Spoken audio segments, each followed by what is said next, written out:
You have to be a wolf in Nigeria before you can make money. Move in packs. Wolves are smart. They're dogs, but they're vicious. They know when to be vicious. They know when to back off. They are smart. They know when people are alive, but they're pretending to be dead. But they act like you don't know. Sometimes you need to close your eyes and see like some shit isn't happening and face what you have to do.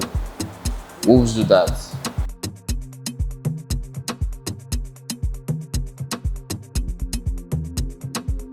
Surviving Lagos, Nigeria.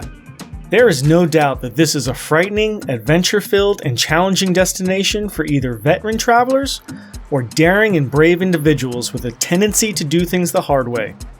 I, of course, am the latter. Solo travelers would find this destination as a perfect place to test yourself, your resolve, and who you are as an individual, as well as what you are capable of, but I don't suggest it. Going alone, that is. Meet Toby. My friend Toby is a student of the University of Lagos.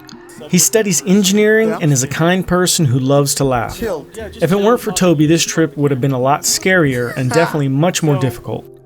So maybe it isn't a true solo trip with the help I am receiving, but I'm alright with that. The adventure to and from Lagos on Turkish Airlines was absurd, but I'll save that for a separate blog. Day 0. Landing in Lagos. Tip 1. For your sake, have your shit in order. Tip 2. After arriving, stay inside the airport as long as you need to while you wait for your ride. Once you leave the airport exit, you will not be allowed to re-enter. Once you are ready for your pickup, then you exit the airport. Tip 3. Use Uber Nigeria if you don't have a ride. Uber in Nigeria can be used with your credit card, on the app, or by paying the driver with cash. Tip 4. Do not book your entire stay at one time. If you are staying 2 weeks, book your stay in blocks, maybe 3-day blocks at a time. So that way if you choose to cancel and stay somewhere else, this is to save you money in case you do not like your accommodations. Day 1. Lagos, Nigeria. Arriving on the late flight the night before, I was definitely tired, but I knew that the only way to get rid of the jet lag and anxiety that I had was to face it head on. So my friend picks me up around 3 p.m. in order to let me sleep in a little. I did not. And then he took me to get lunch. After 2 days of planes, plain food, and being stressed and tired and needing some comfort food from the US, we like skirting around like that.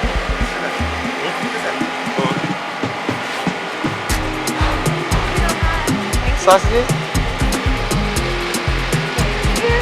So there's sausage and there's hot dogs? Yep. Or do they call hot dogs sausages? What? It's like We're gonna put like a suspense music to this.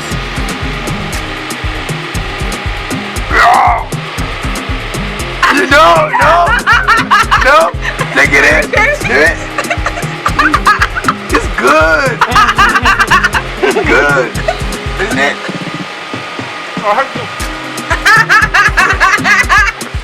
The day continued as we headed to Terra Culture, an art museum. This was a museum the size of a 2-story condo with art hanging on the wall, as well as on the floor leaning against the wall. The art that was there was wonderful.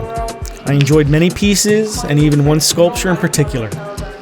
As we drove around, Toby realized that he should introduce me to a dicey place because he knows my affinity for putting myself into situations. So they took me a place they called Fela Shrine. It is not a shrine in the typical sense of the word, as it's actually just a place to hang out, like an indoor-outdoor bingo hall with alcohol, drugs, music, and a bunch of people trying to sell you things you do not want. It is not a place to go without somebody who knows the area and the people. What can I say? It would not be the last unsavory place I would visit in order to get a real feel of what life is like in Nigeria. After trying some tough spicy meat thing and scoring about an ounce of weed, we continued on to our next destination, which was my new hotel for the night. I say the words new and for the night because it occurred to me that I should try a bunch of different hotels so that I would know the best one to stay in upon my return visit, should I ever feel compelled to visit again. At the hotel, we, Toby, myself, and 2 others mostly just hung out by the pool, got to know each other while we spoke about all kinds of things, which mostly consisted of asking each other questions about differences between our countries, with such topics as food and colloquial sayings. It was mini pancakes with meatballs. Sausages. It's sausage, but it's it's hot dogs. Hot dogs goes sausages, yeah. So it's hot dogs, you call sausages, and onions and green peppers. Yeah. And like all kinds of vegetables. Yeah. That's crazy to me. Crazy. Here's where shit gets interesting, scary, and awesome all at the same time. I was able to experience this firsthand. Dealing directly with corrupt police officers was an eye-opening experience to say the least. It's a shady world here. So the situation started harmless enough, as I and my friend Toby were taking pictures when we came across a building that was very strange in terms of its old architecture. The following moments were surreal. An officer with an AK-47 ran over, grabbed my friend by his arm, and took my camera from him. There was no doubt in that moment that this was a shakedown, pure and simple. All of a sudden, things got real and shit hit the fan. They realized that the camera was recording the whole thing. Talk about things sliding downhill really quickly. Everyone got agitated, loud and worried, which quickly turned into an intense anger. They knew I was, going to come across that building and would take a picture of it. The building was supposedly a government building. I tried to explain that I didn't realize, and I pointed out that there was no sign of any kind anywhere on or near the building. But I'm sure they already knew that. It was a trap, pure and simple. The wolves are bloody, you dig. They hunt in cold. They will hunt in parks. You know, that means you can never be successful alone.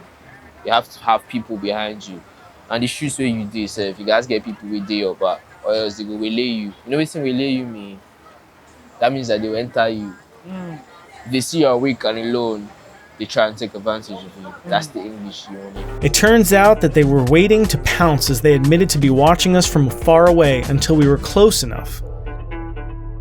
I couldn't believe it, but I assured the cops that I would delete it. In fact, I was forced to. Jeez, I wish I still had that video. When we were both tired of the back and forth, he took me aside and suggested that we enter into a deal, but that his boss could not find out about it. I assured him that I didn't give a shit about his boss, and as long as he released the camera to me as well as my friend. Yes, I now have the insane experience of bribing a police officer. They took my 39,000 Naira and released us. While 39,000 Naira only amounts to about $112, it was worth it just for the experience of being shaken down by corrupt cops and having to literally bribe them.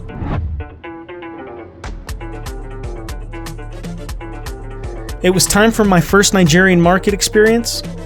Today, as with most days, getting anything other than moving shots and walking shots is nearly impossible because this place is not the kind of place that you can just post up on a corner, set up a tripod, or stand still and photograph businesses or people, or really just about anything. For me, it was a lot of nerves and pretending. I was putting on a front that where I was no big deal to me, when my wide eyes were probably saying the exact opposite. All around people were watching me, grabbing on me and making kissing sounds in order to get my attention, direct my eyes to their makeshift shack business while watching me as I watched them. One thing I and Toby learned very quickly was that it was best if I hung back when he was buying stuff for me or us. Once a salesperson saw me, prices would magically go up between 200 and 1,000%. Toby would say, "Hey, let's go get this. It's only 100 Naira." I purchased it many times, he would say. We would end up paying 2 to 10 times as much for no other reason than that I was an Enoyobo. I think my friends could tell when me being there was attracting too much attention, and or when I was overstaying my welcome.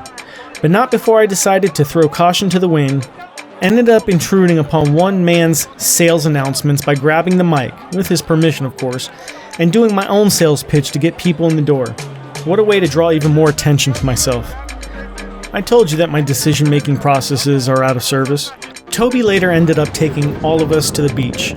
I found it interesting. What an interesting and sketchy beach. There were Nigerian jockeys on horses trying to get people to ride the horses for a fee, of course. Little kids trying to force a rhyme on you for some cash, and very old, disintegrating Ferris wheels made of metal from between the 30s and 50s. I, being the only white person on the beach, very quickly had a swarm of people gathered around me watching me, even though I was doing nothing other than talking to my friend. The rest of the day was spent driving around. This helped me to get as much footage, B-roll, as I could. Okay, I'll ask the second one when you're about to climb the canopy walk. Then, once you are out of the canopy, I will ask another one.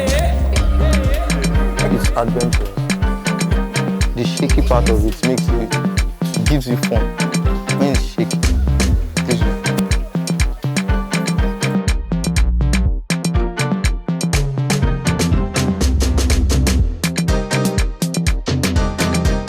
After leaving the conservation center, my friends took me to exchange some money. With my pockets now bursting from the stack of Nigerian currency, we headed back to Unilag. What was only meant to be a quick stop turned into an impromptu interview. I thoroughly enjoyed this one-on-one time because it impressed upon me that even in a university that is barely funded, there are students that want to do more, dream bigger, and have a willingness to try. So they're like, okay, how do you intend to do this? So I said, okay, first off, how do we incentivize the students to separate their waste? Because actually the problem of waste is the compilation when it's modeled up. That's where the problem is. So you have to separate at the dump site. So they're like, okay, but students are... Whether it's creating a business in a tin shack on the side of the road or inventing ways to keep an aging taxi bus from falling apart, it all requires willingness to do more and go further.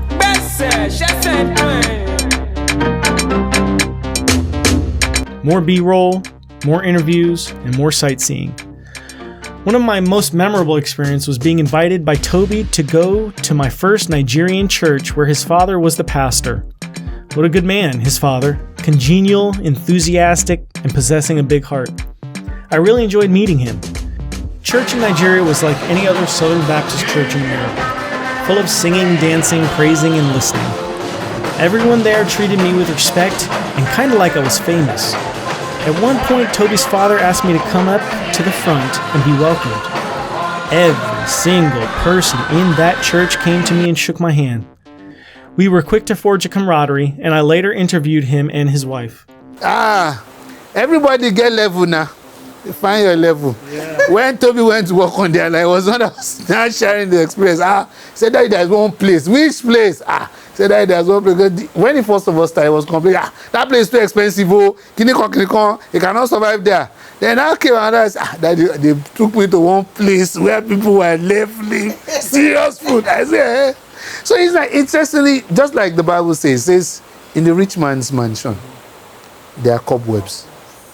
I've never heard that before. Wow. You still have cobwebs in the rich man's mansion. No matter, in as much as, in all the wealth and grandeur and everything, you still see cobwebs there. What does that mean? In the midst of all this luxury, there's still a place for the poor. Never had before. Maybe you started cooking American food and only American food, because then it becomes more like it's American. Yeah. Mm-hmm. Do you think that would work, or do you think that most people still want their set Nigerian food, the things they know? Yeah. But like I told you, like that Chinese, I think some people like it. Even when they get to party, they would prefer eating Chinese than all this so it own is. food. So they like different things. Mm-hmm. No, so what if you went 100% different things? Oh.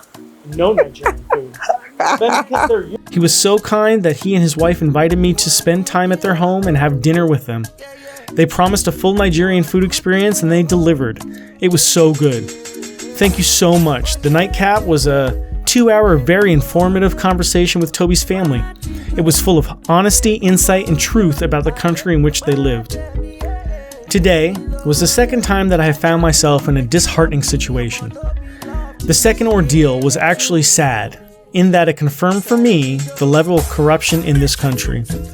It was even more disheartening that it happened at the local university, Unilag, or University of Lagos. Now keep in mind that my friend is a student of the university and has many times taken pictures and video of the university. Why this time was any different? Well, I'll give you the count of 3 to blurt it out. Yep, because I'm white. It's that simple, and it's not an over-exaggeration. Every single friend or acquaintance has said at least once to me, "Oh, it's because you're white." It wasn't but a couple of yards before I told my friend to just take care of him so he can go. I'm done. It was then that the person changed his aggravating tune and said, No, we can continue. My response was terse. No, I'm done. I'm tired of people trying to get money from me for pictures, and I walked away regardless of whatever he was saying after that. The third completely surreal and scary experience happened at the largest market in Lagos, or even Nigeria. It was a lawless place, every bit of the Wild West. Anything goes, and you're on your own. The chances are very high that you will not make it out of there with everything you went in with. I would peg it at 75%. My situation again was caused by the camera.